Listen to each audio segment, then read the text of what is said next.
شاہ صاحب یہ بتائیں آر او آفس کیوں نکلا وہاں سے اپنی اوریجنل جگہ سے؟ اور وہ کہہ رہے ہیں کہ ٹھیک ہے ہم نے ڈسٹرکٹ ایڈمنسٹریشن ہمارے پاس تھی لیکن آپ نے آر او اور ڈی آر او کے ساتھ مل کے گیم کی ہے۔ بسم اللہ الرحمن الرحیم، بہت شکریہ مالک صاحب۔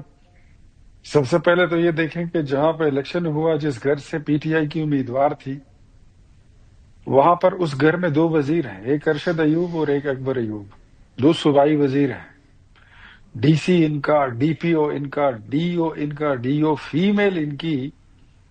کون سی ایسی ایجنسی تھی جو الیکشن میں ڈیوٹی کر رہی تھی اور وہ آپ کے تابع نہیں تھی؟ اس کے باوجود آپ کا چیف منسٹر وہاں پر جا کر کہتا ہے کہ اگر میرا سی ایم، میرا کینڈیڈیٹ ہار گیا تو اگر دن ہوا تو تم لوگ رات نہیں دیکھو گے، اور اگر رات ہوئی تو تم دن نہیں دیکھو گے۔ تڑیاں تو انہوں نے لگائی۔ یہاں پر تو سوال یہ بھی پیدا ہوتا ہے مالک صاحب کہ ان سے یہ پوچھا جائے کہ آپ کبھی کہتے ہیں کہ ہم نے بائیکاٹ کیا ہے، کبھی آپ کہتے ہیں کہ ہمارا امیدوار، تو یہ کیسا آدھا تیتر آدھا بٹیر ہے کہ کہیں پہ آپ مانتے ہیں کہ ہمارا امیدوار، کہیں پہ آپ نہیں مانتے؟ نہیں، لیکن یہ بتائیں الیکشن کمیشن الیکشن کا وہ آفس کیوں چینج ہوا؟ سر الیکشن کمیشن کا ان کی مرضی ہے،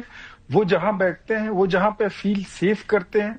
جہاں پر گاڑیوں کا رش نہ ہو، جہاں پہ لوگوں کا ہجوم زیادہ، مطلب بلڈنگ سے نکال کے گراؤنڈ میں چلے گئے، یہ کیا لائک یہ کیسی سیفٹی ہے؟ سیفٹی ہم نے آج تک سنا ہے گراؤنڈ سے بلڈنگ میں جاتے لوگوں کو دیکھا ہے، بلڈنگ سے تو گراؤنڈ میں جاتے نہیں دیکھا۔ دیکھیں میں آپ کو بتاتا ہوں، I am not the spokes person of election commission, but جو مجھے سمجھ آتی ہے وہ یہی ہے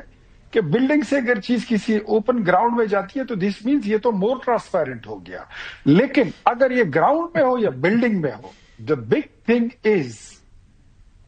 کہ وہاں پر الیکشن ایجنٹ آخری وقت تک جو شہرناز بی بی کا تھا، وہ یوسف ایوب خان صاحب تھے، وہ اندر موجود تھے گنتی میں،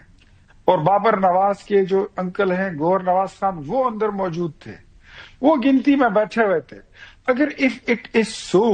تو پھر آپ وہاں پر گنتی پہ اس وقت آپ نے کیوں مانا؟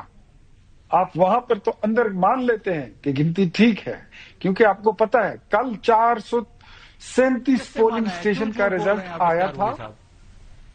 437 پولنگ اسٹیشن کا رزلٹ آیا تھا، اور وہاں پر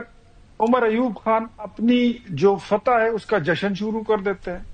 تو ان کو پتا، اچھا لیٹ می آسک ہم، ایک سیکنڈ اختیار، ایک سیکنڈ رکیے گا، ایک سیکنڈ رکیے گا، پہلے جو ہے اپنا وہ شروع کر دیا، یہ کیا بات ہے؟ آپ یہ کہہ رہے ہیں مالک صاحب، آپ یہ کہہ رہے ہیں کہ فارم 45،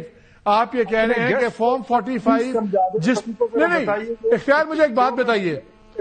مجھے ایک بات بتائیے، آپ یہ کہہ رہے ہیں کہ جو فارم 45 اس وقت دونوں کے پاس ہیں وہ اس میں اور فارم 47 میں فرق کوئی نہیں، اور وہ انہوں نے اوریجنلی سائن کیے ہوئے۔ تو پھر اس میں کہاں پہ تضاد آ گیا؟ نہیں ٹھیک ہے، چلیں آپ دونوں کی اسی غلط بیانی سے مجھے خیال آیا، لاسٹ ٹائم میرے پروگرام میں ہی آپ دونوں کی بحث ہو گئی تھی، یہ ساری ذرا میں اس پہ تھوڑا سا کوئکلی اختیار، کوئکلی تھوڑا ٹائم ہے۔ سب سے پہلے بات میں آپ کو یہ بتاؤں کہ پی ٹی آئی کبھی ہار مانتی نہیں ہے۔ انہوں نے جب 2013 کا الیکشن ہوا تھا، یہ کہتے تھے حلقے کھول دیں، یہ ہوا وہ ہوا، ہم نے 4 حلقے ان کو کھول کے دیے تھے، وہ رزلٹ بھی آپ کے سامنے۔ 2024 کے الیکشن میں بھی یہ کہتے ہیں الیکشن کے جو ہے فیک ہے، یہ جیت جائیں تو ٹھیک ہے، یہ ہار جائیں وہ تو پوری دنیا کہہ رہی ہے اختیار صاحب، خدا کا واسطہ ہے یار ذرا آپ کو بیچ میں لچ مارنے کی بڑی ضرورت ہے، آرام سے بیٹھے نا، سنیں نا، میں تو آپ غلط بیان ہی کر رہے ہیں نا، میں آپ کو کریکٹ تو کروں گا۔ غلط کیا آپ جھوٹ بول چلے اختیار، میں نے ایک اور سبجیکٹ بھی ڈسکس کرنا ہے، ویری کوئکلی 10 سیکنڈ میں اس کو ختم کریں۔ 2021 میں جب آپ کی حکومت وفاق میں بھی تھی اور صوبے میں بھی تھی، میں نے آپ کو شکست دی تھی،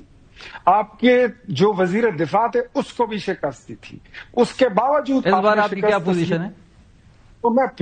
پھر آپ کو بتاتا ہوں، اس بار میری یہ پوزیشن ہے کہ میں نے آپ کو ہری پور میں شکست دی دی ہے، اس بار میری یہ پوزیشن ہے میں نے پورے پاکستان میں آپ کو شکست دی ہے۔ چلے یہ تو